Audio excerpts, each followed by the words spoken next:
उड़ू ऊंचा।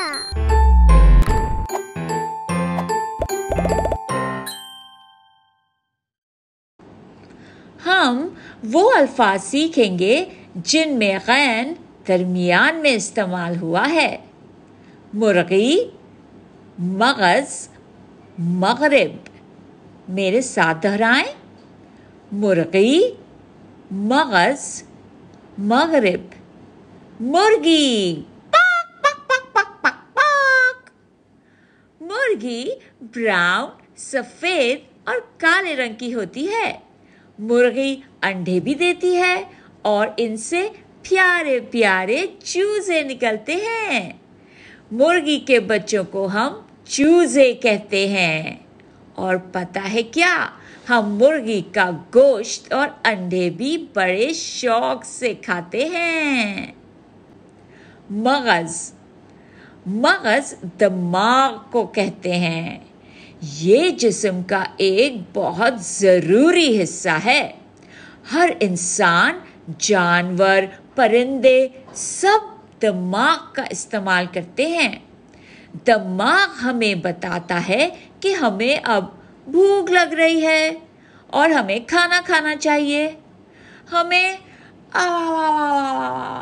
नींद आ रही है, अब हमें सोना चाहिए।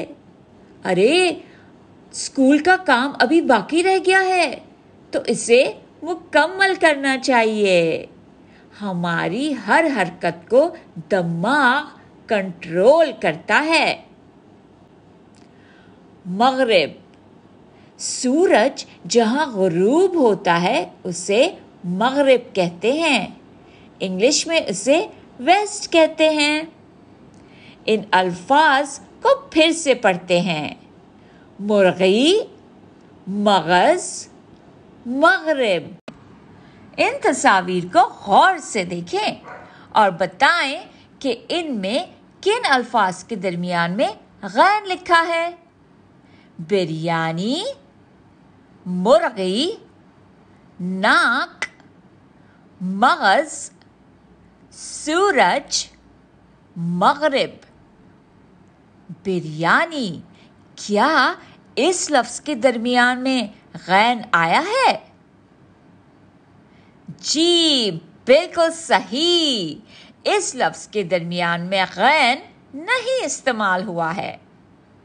अब आप इन तस्वीर को देखकर मज़ीद गैन वाले अल्फाज की पहचान करें। शाबाश, बिल्कुल सही। मुर्गी, मगज़, मगरिब। इन अल्फाज में गैन दरमियान में इस्तेमाल हुआ है और यहाँ गैन की आधी शक्ल लिखी है।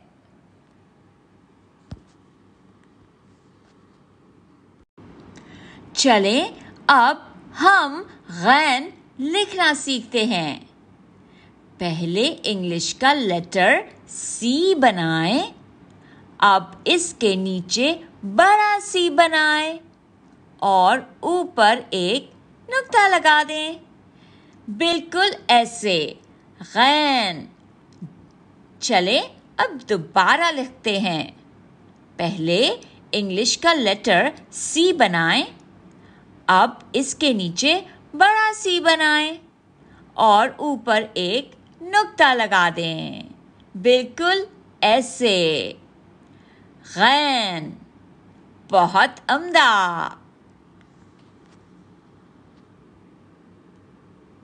Like, share and subscribe.